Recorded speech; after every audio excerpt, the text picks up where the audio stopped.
This is kind of a weird day for me. Hulk Hogan died, if you haven't heard by now. Hulk Hogan, real name Terry Bollea, dead at 71, apparently related to a heart attack of some kind. I haven't been much of a fan of Hulk Hogan for quite a while. I did a video about him some time back, not super long ago, but not super recently either, where I discussed the fact that, he's been kind of a piece of shit for a while. At least we've known that he's been a piece of shit for a while. So when he comes out and endorses Donald Trump or speaks some other bullshit like right-wing talking point or says he wants to body slam Kamala Harris at the Republican convention last year or whatever, like it shouldn't be a surprise. Like we know this. We know this. He's a piece of shit. But when I was a kid, God, did I love that guy. When I was a little kid, a little wrestling fan, I mean, Hulk Hogan was my first favorite wrestler. And obviously, he was the first favorite wrestler for, millions of people who were wrestling fans in the 80s and into the 90s. He was one of the big reasons why I became a wrestling fan in the first place. I think I've told this story before. The first wrestling thing I ever saw that made me go, ooh, this is something I'm interested in, this is something I want to watch, was the angle that they did building up to the Hogan and Andre rematch in February of 1998, where Andre was choking him out in the ring. I saw that on TV. I was flipping through the channels, I guess, and I just happened to see it. And it just captivated me. And here we are, Here we are, not quite 40 years later, but 37 years later? And I'm a wrestling fan still. I was a huge fan of Hulk Hogan as a kid. I was a Hulkamaniac. I remember at some point in my childhood, and I don't remember what this was in reaction to, if anything, but I remember the thought came to me. Hulk Hogan's going to die someday. And I'm probably going to live to see it because he's a lot older than I am. I had this thought as like a 9, 10-year-old. I don't know. I guess I was a morbid little kid. And I thought, Hulk Hogan's going to die someday. What's that going to be like? What's it going to be like to hear the news that Hulk Hogan, my hero, is dead? And today is that day. And I'm really not that upset. I'm not upset at all, actually, for Hulk Hogan. I'm not sad that Hulk Hogan is dead because, as I have said before, he was a piece of shit. He was a liar. He was a backstabber. He was a racist. He was a Trump supporter. He was a fraud and a con and he was a bad guy. He was a bad guy. And I don't feel anything for him now that he's dead. But I remember being that little kid who looked up to him. I remember being that little kid who didn't know who the real guy was, who actually assumed that the guy he saw on TV every Saturday, or almost every Saturday, when he would tune in to WWF Superstars or WWF Wrestling Challenge, or if I was staying at my grandparents' house because they had cable, and back then my parents didn't have cable, then I could watch All American Wrestling or Primetime Wrestling or one of the cable shows, and maybe I would see the Hulkster on there, and he was my hero. And I thought that was the guy. I figured, that's him. He's not putting on anything, right? That's not a persona that he has assumed. That's not a gimmick. That's him. That's the real guy. Okay, sure, maybe Hulk Hogan isn't his legal government name, but lots of actors use different names, but he's still the real guy.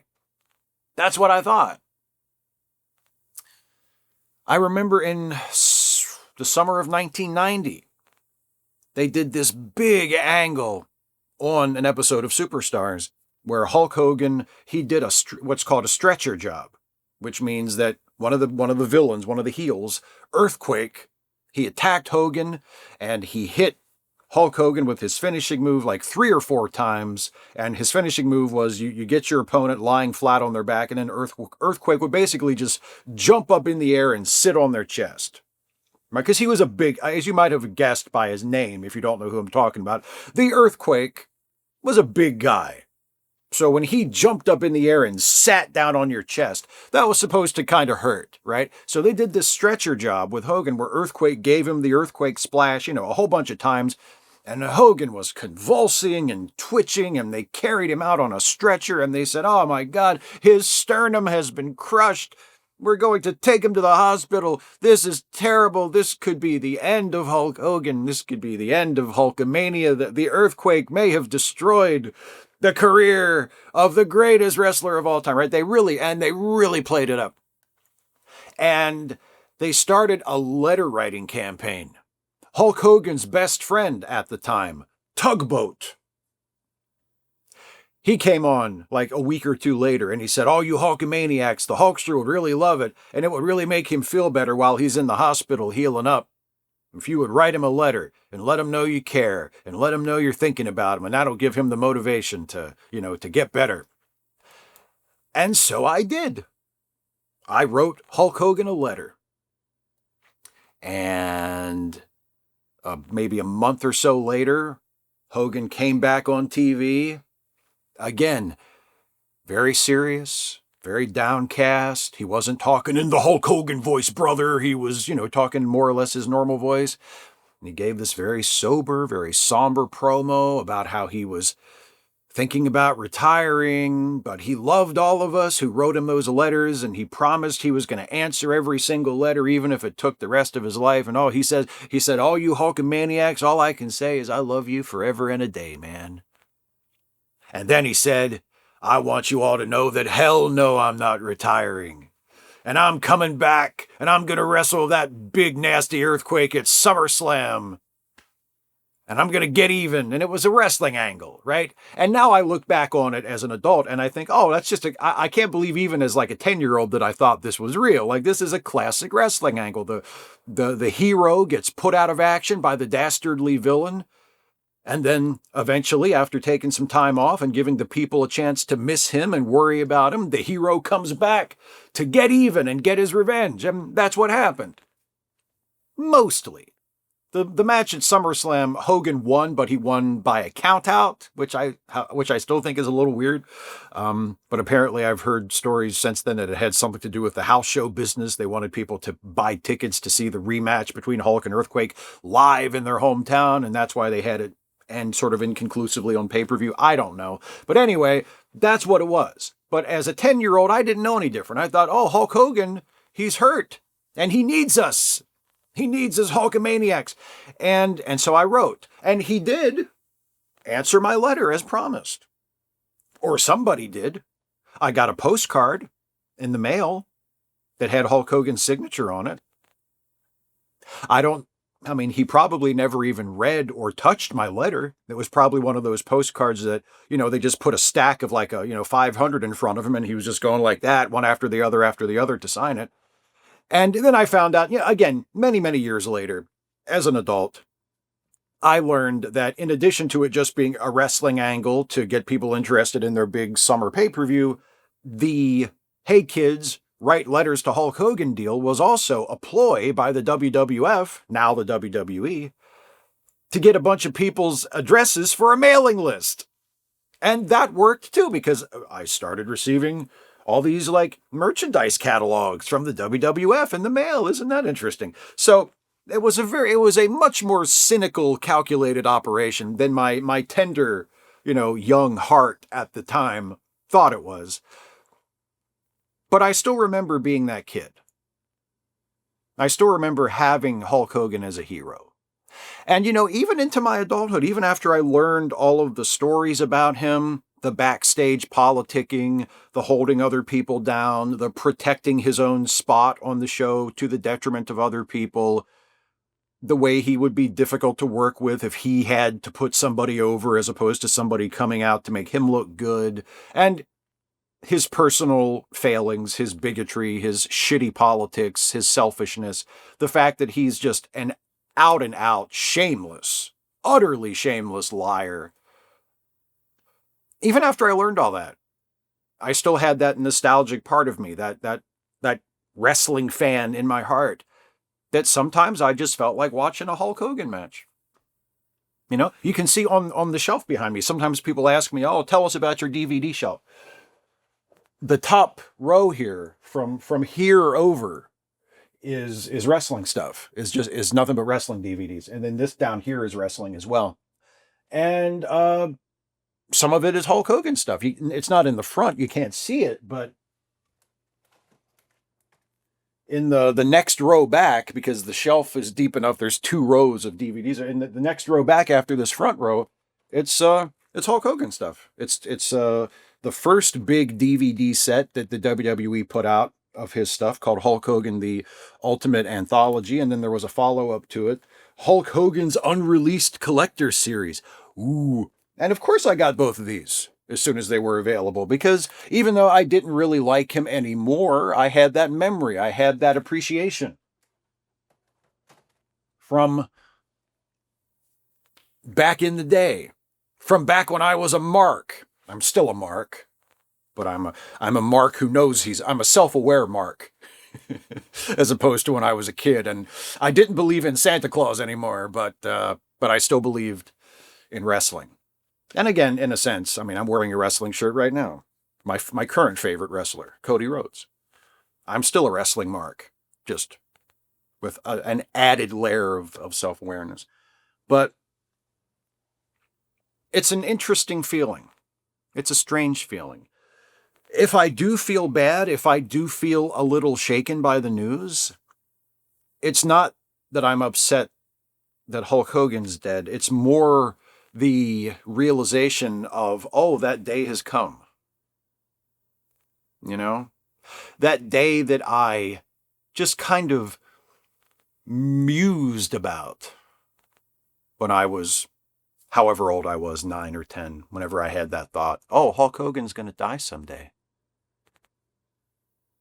And now that day is here. Like, all that time has passed. And here I sit, 45 years old, as opposed to 9 or 10 or whatever I was. And that's what's really kind of sitting on me, that recognition of, oh, I've lived this much of my life. Oh, all of that is behind me now. And hopefully I have a long way to go, right? I'm assuming that I still have, a good long way to go yet.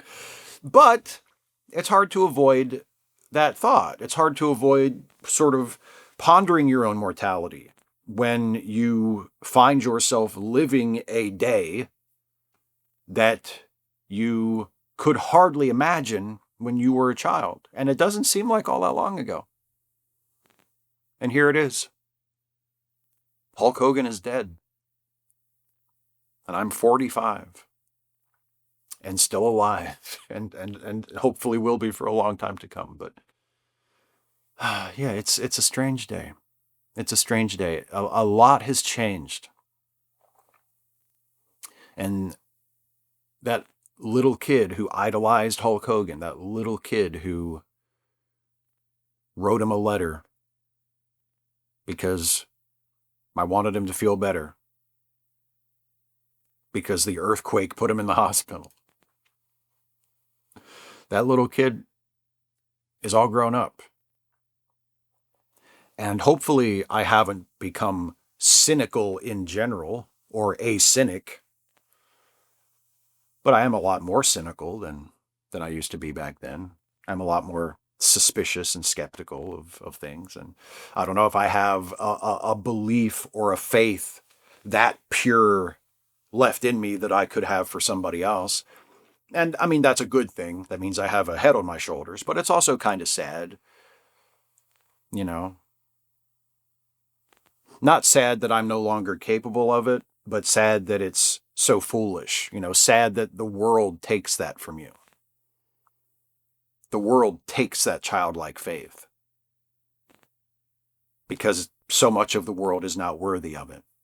And maybe that's what, in addition to the pondering of my own impending death, maybe that's what's got me feeling a little off upon hearing the news of the death of Hulk Hogan. Maybe that's what I'm unnerved about or upset about or a little sad about. I'm not sad that Hulk Hogan died. I'm sad that the person I thought he was never really lived.